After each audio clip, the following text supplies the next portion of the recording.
A more advanced problem that we might run into is to determine the intersection of a line and a circle. Now, if we think about it, the intersection of a line and a circle, there are three things that can happen. First thing that can happen is that there are 2 points of intersection. Next thing that can happen is that there are no points of intersection, so the line and the circle just don't intersect. Third thing that can happen is that the circle and the line intersect at a single point. We call this being tangent to the curve. That's a word that you're going to run into, especially if you go on and take some calculus. You're going to see lots of stuff involving tangent lines. But tangent means basically that it just comes up and touches it at that one point. So these are the three different situations. Now, we won't know in advance which situation we're in. What's going to matter is that when we go through the algebra will tell us what situation we're in. And we'll see that as we look at the examples. So here's our first example.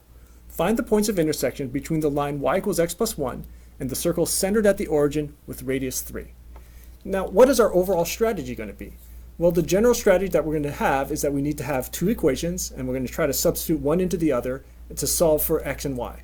Now, in this case, we only start with one equation, the equation of the line, y equals x plus 1. We have a description of the circle, but we don't yet have the equation. So that's the first thing we need to do. Now, just as before, we need two pieces of information to get the equation of a circle. We need the center and the radius. Unfortunately, we're told this explicitly. The center is at the origin, the point 0, 0, and the radius is 3. So we put this together into the formula for a circle. We get x, well, technically it's going to be x minus 0 squared, but since x minus 0 is just x, we're going to leave it like this. X squared plus y squared is equal to 3 squared, which is 9. And now we have this equation for our circle and this equation for our line. And we see that this is of the form y equals something, so we can take that y and substitute it into here. X squared plus, x plus 1 squared is equal to 9. Now we're going to need to do some algebra, so let's expand out the binomial, x squared plus 2x plus 1. And now we're going to move everything to one side of the equation and combine like terms. So we've got 2x squared plus 2x, subtract 9 from both sides. 1 minus 9 is negative 8, so minus 8 is equal to 0. And in this case, we could also divide this by 2. And we can see that we're left with a quadratic equation. Now we have to think, well, what are the methods we can use to solve quadratic equations? Well, one of them is factoring, another one is using the quadratic formula, or if you're feeling really fancy, you could try to do completing the square. Now in this case, when we look at this, we might quickly identify that factoring is probably not going to work, so that leaves us with either completing the square or the quadratic formula, and most students tend to go for the quadratic formula. Completing the square is useful and has its applications, but in this case, the quadratic formula is probably the easiest way to go.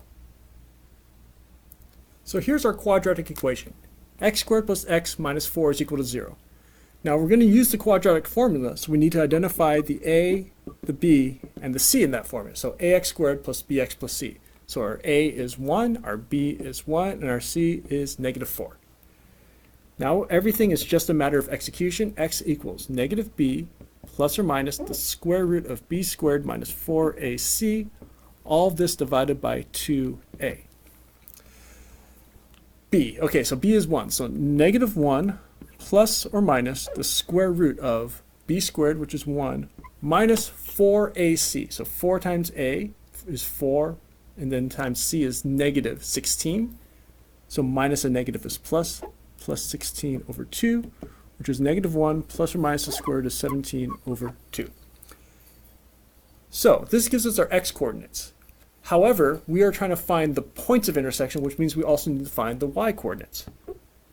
Now we have a couple options. We could go to the circle formula and plug into that. It turns out to be super messy, but instead it makes much more sense to use this formula right here because it's already of the form y equals something. So y equals negative 1 plus or minus the square root of 17 over 2. There's our x plus 1. We have a little bit of fraction arithmetic to do here. Negative 1 plus or minus the square root of 17 over 2. We need to find a common denominator, so plus 2 over 2. And now that we have a common denominator, we can go ahead and do the arithmetic. I'm actually going to squeeze it in over here. So negative 2 plus 2 is plus 1. 1 plus or minus the square root of 17 over 2. Now at this point, a lot of students will just stop. but we haven't yet stated the points of intersection. We have some x values and some y values, but we need to pull it all together to get the points of intersection. So, what are our points of intersection? We'll take the plus case first. So -1 plus the square root of 17 over 2, 1 plus the square root of 17 over 2, and the other point when we take the minus case, so -1 minus the square root of 17 over 2, comma, 1 minus the square root of 17 over 2.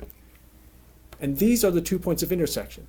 Notice how in this problem, the problem told us there would be 2 points of intersection. When we did the quadratic equation, we ended up with 2 separate values. This is what we mean by the algebra will tell us what's going on. And if we were to look at the picture, just sketch this real quick. Circle of radius 3, actually move to this side. Circle of radius 3, the line y equals x plus 1 goes up like this. So you can see that there's a point of intersection over here and another point of intersection over there. And so those are the 2 points of intersection. Here's another example. Find the x-intercept of the circle with radius 5 centered at the point 2, 5. Now in this case, when we look at the problem, we have no equations given to us. We have to work it all out. So let's first think about the picture. What are x-intercepts? X-intercepts are points along the x-axis that intersect the circle, or intersect whatever graph we're talking about. Now in this case, we have the circle of radius 5 centered at 2, 5. So here's 2, here's 5. So there's our center, and the radius is also 5. And so if we go down 5, we're going to go here, and that's going to be something like this. And of course, the top half of the circle as well. Now, what's interesting about this is we can see immediately where that point is, but we should also go through the process of solving it. The other thing is that we can see from the picture that it's going to be tangent, because if we're 5 away, 5 up from the x-axis and you have a circle of radius 5, it's just going to barely touch at that one point. And we'll see all of this come out of the equations. Now, the question is, well, what is the line? The line is this line right here. That's the line y equals 0. And so in this case, knowing that we're finding x-intercepts are the points that intersect with the curve intersects the line y equals 0. And so that's our first line. And now our second line, or second equation, is going to come from the circle. So I'm going to squeeze it up here. We have center, we have radius. The center is at the point 2, 5, and the radius is 5. And so therefore the equation is going to be x minus 2 squared plus y minus 5 squared is equal to 25. Let me make sure that's on the screen before I keep going. Okay, that fit. Perfect. So here's our formula. Now we're just going to plug things in. Y equals 0. I'm just going to drop it right in. So x minus 2 squared plus 0 minus 5 squared is equal to 25. 0 minus 5 is -5. -5 squared is positive 25. So x minus 2 squared plus 25 is equal to 25. Subtract 25 from both sides. X minus 2 squared is equal to 0. Take the square root. X minus 2 is equal to, technically this is plus or minus the square root of 0, but since plus or minus the square root of 0 is the same thing, it's just 0. We just have one case. And this right here is where, once again, the algebra is telling us what's going on. The algebra tells us that there's only one point of intersection because we have plus or minus the square root of 0. If this were some other value, we might have 2 points of intersection. Or if this happened to be a negative value, it would be plus or minus the square root of a negative number. And then we'd say that there are no points of intersection because we're not going to deal with imaginary numbers when we're talking about intersections of curves on the line, on the plane.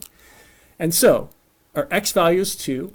We already have y equals 0 explicitly, so the intersection is 2, 0. So the x-intercepts of this circle are at this one point right here, 2, 0. And it's the only one.